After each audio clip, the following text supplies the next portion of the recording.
दांव पे किसी ममता बनर्जी की कुर्सी नहीं है, दांव पे किसी हेमंत बिस्वा शर्मा के सिंहासन नहीं है।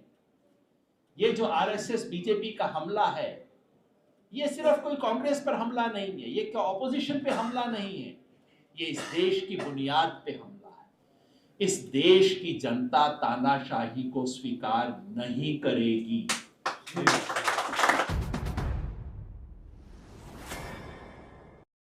ये जो हमारी आंखों के सामने हो रहा है, कल टेलीविजन स्टूडियो में जो T20 के मैच की तरह स्कोर आपको दिखाया जा रहा था, ये कोई क्रिकेट का मैच नहीं है, ये कोई चुनाव के परिणाम नहीं है, ये केवल राजनीतिक द्वंद्व नहीं है, ये इस सभ्यता का द्वंद्व है, ये एक सिविलाइजेशनल बैटल है जिसके अंदर हम खड़े हैं। और दांव पे किसी ममता बनर्जी की कुर्सी नहीं है, दांव पे किसी हेमंत बिस्वा शर्मा के सिंहासन नहीं है,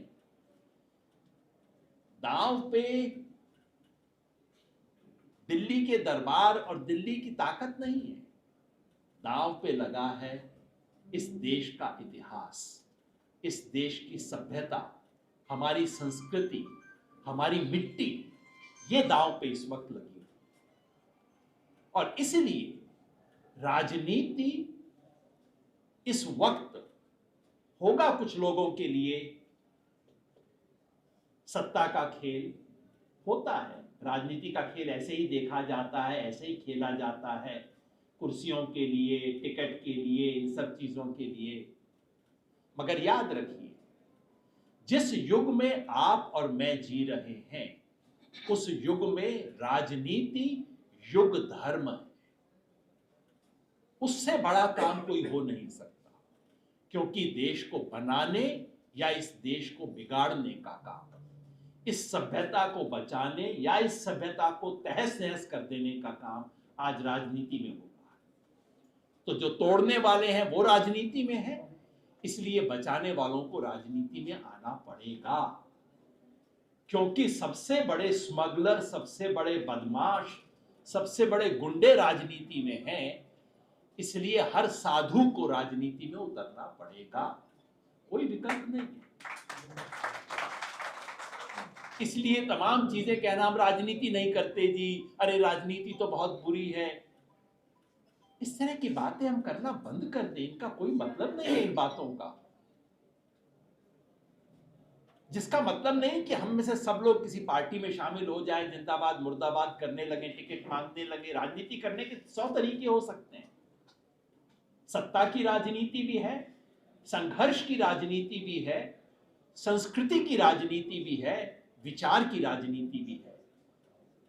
तो जो आपकी राजनीति हो वो कीजिए, लेकिन कृपया राजनीति से पीठ मत मोड़िए। राजनीति अगर हम छोड़ देंगे तो फिर सिर्फ गुंडे, बदमाश, इस देश को तोड़ने वाले लोग, इस देश के हर शख्स को बांटने वाले लोग राजनीति करेंगे और कोई राजनीति नहीं करेगा। इसलिए राजनीति तो करनी है। और ये पुस्तक हमें जो इनवाइट करती है वो ये सोचने के लिए कि राजनीति सतही हो सकती है, राजनीति गहरी हो सकती है। और जब सतही राजनीति में धक्का मिले तो हमें 4 कदम नीचे गहरी राजनीति में उतरना चाहिए।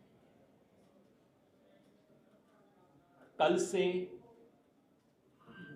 मैं समझता हूं यहां बैठे हुए बहुत लोगों को धक्का लगा होगा, मैं भी उनमें से।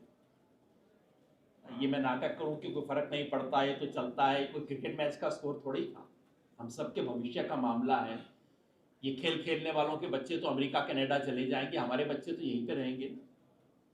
तो मैं तो उसका हमें चिंता करनी है, उसके बारे में सोचना है। मगर शायद एक दो और साथियों ने भी कहा था ये बात को कि जब जब कोई संकट आए, वो संकट सदमे का समय नहीं है, दुख मनाने का समय नहीं है, वो और गहराई में उतरने का समय है। और दुनिया का इतिहास गवाह है, जब जब कोई बड़ा संकट आया है तब तब दुनिया में गहरा चिंतन हुआ। ये जितने बड़े बड़े थिंकर हम कहते हैं ना, ये सब थिंकर उस जमाने में पैदा हुए थे जब उस समाज में बहुत भारी संकट आया। तो आज का हिंदुस्तान सिर्फ उस पुराने अंबेडकर, उस पुराने गांधी पर निर्भर नहीं करना चाहता। ये जो यहां बैठे हुए, इनमें भी कोई अंबेडकर और गांधी होगा जो लिखेगा, जो बोलेगा, जो कुछ करेगा।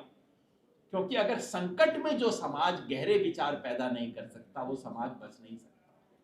और आज का संकट उन्हीं गहरे विचारों की मांग करता है। और मैं समझता हूं इस वक्त जो संकट है, और उस मायने में आशुतोष भाई ने जो बातें कही, मैं पूरी तरह सहमत हूं। ये जो आरएसएस बीजेपी का हमला है, ये सिर्फ कोई कांग्रेस पर हमला नहीं है, ये क्या ऑपोजिशन पे हमला नहीं है, ये इस देश की बुनियाद पे हमला है। ये 3000 साल से इस देश का जो स्वधर्म है उस पर हमला है। इस अर्थ में मैं स्वधर्म शब्द का इस्तेमाल करता हूं कि इस सभ्यता के कुछ एक बुनियादी उसूल हैं। इस धर्म का हिंदू मुसलमान से कोई मतलब नहीं है, कुछ बुनियादी उसूल हैं जो इस मिट्टी के उसूल हैं, उसके खिलाफ है जो आरएसएस काम कर रही है, जो बीजेपी जो काम इस वक्त कर रही है देश में। नहीं तो चुनाव जीत हार छोटा मामला होता है, उसके अंदर बहुत समय नहीं लगाना चाहिए। दुनिया के तमाम देश हैं जहां चुनाव होते हैं, लोग 2 घंटा भी टाइम नहीं लगाते देखने के लिए कि अच्छा कौन पार्टी जीत गई या हार गई है, क्योंकि उन देशों में जो उस देश की वास्तविक सत्ता है वो राजनीति से नहीं चलती, वो कॉर्पोरेट सेक्टर से चलती है, इकोनॉमी से चलती है। हमारे देश में आज भी राजनीतिक सत्ता इस समाज को बनाने और बिगाड़ने का मूल तत्व है, इसलिए हमें उस राजनीति पे रहना होगा। और गहरी राजनीति की जहां मैंने बात की, मैं समझता हूं ये जो सांप्रदायिकता की राजनीति है, जो दरअसल इस देश को तोड़ने की राजनीति है, इस देश के स्वधर्म को उखाड़ने की राजनीति है, उस राजनीति का विरोध सिर्फ चुनाव से नहीं किया जा सकता। हमें 3 स्तर पे राजनीति करनी होगी। सत्ता की राजनीति, वैसे मैं कहता हूं कई बार कि 5 तरह की राजनीति होनी चाहिए, और दुर्भाग्य हमारे समाज का ये है कि हमने उन 5 राजनीति को 5 हिस्सों में बांट दिया। बस वो कह के मैं बात खत्म कर दूंगा। एक है सत्ता की राजनीति, सत्ता योग मैं कहता हूं इसे। ये हमने पॉलिटिकल पार्टियों को दे दिया है, 5 साल में एक बार करते हैं, और 5 साल वाले उस यज्ञ से 3 महीना पहले अपनी आंख खोलते हैं, बाकी समय सोते हैं। दूसरी है संघर्ष की राजनीति। वो हमने कुछ विजय भाई जैसे लोगों को आंदोलन जीवियों के हाथ में पकड़ा रखी है कि जाओ तुम संघर्ष करो, तो मेधा पाटकर तुम संघर्ष करो, और कभी कभी दूर से हम कहते हैं तुम संघर्ष करो हम तुम्हारे साथ हैं, मतलब मैं अपने घर में बैठा हूं, तुम संघर्ष करो, चढ़ जा बेटा सूली पे राम बलि करेगा। ये हमने आंदोलनकारियों के हाथ में दे रखा है। उन बेचारों के पास भी और कोई काम नहीं है, रोज सुबह उठ के सोचते हैं कि अच्छा क्या किया जाए, कौन सी चीज पे संघर्ष कर सकता हूं। तीसरी राजनीति है सहयोग, माने कंस्ट्रक्टिव वर्क। क्रांति होने से पहले मेरे घर के सामने जो कुछ गड़बड़ है वो तो कचरा तो मैं उठा दूं। ये काम हमने एनजीओ को दे रखा है। उन बेचारों का भी कुछ धंधा निकल आया है, फिर उनका भी एफसीआरए का चक्कर हो जाता है, फंडिंग का चक्कर हो जाता है, वो उस चक्कर में सारे समय फंसे रहते हैं।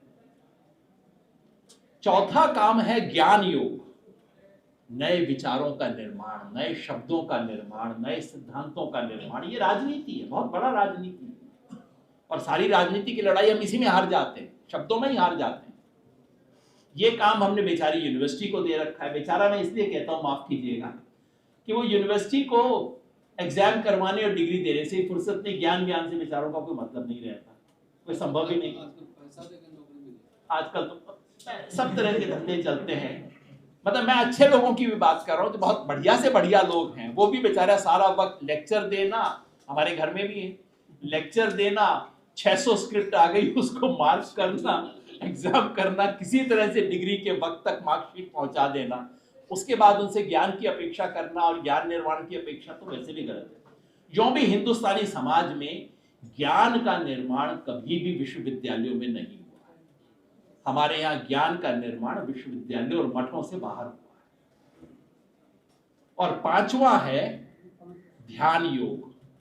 ये अपने अंतर्मन से रिश्ता, अब आप कहेंगे बाबा जी वाली बात शुरू कर दी, ये भी एक राजनीति का हिस्सा है, अपने अंदर से संपर्क करना।